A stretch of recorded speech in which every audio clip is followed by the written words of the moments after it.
Hi everyone, I'm Bao. Now I'll talk about the first woman to fly into space. Valentina Tereshkova was born in 1937 in Russia. She started working when she was 16. She also joined a local flying club and soon became a talented parachutist. Her talent for skydiving led her to the Soviet space program.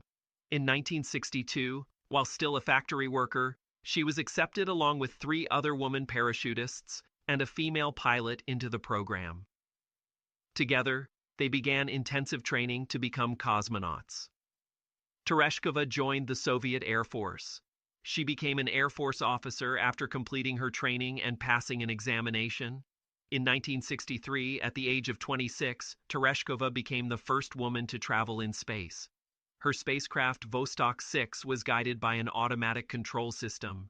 She traveled into space in Vostok 6 on June 16, 1963, and successfully returned to Earth 3 days later. After her historic spaceflight, Valentina Tereshkova received many awards, including the Hero of the Soviet Union and the Order of Lenin. She never flew in space again and later became a test pilot and an instructor. She also completed a degree in technical sciences.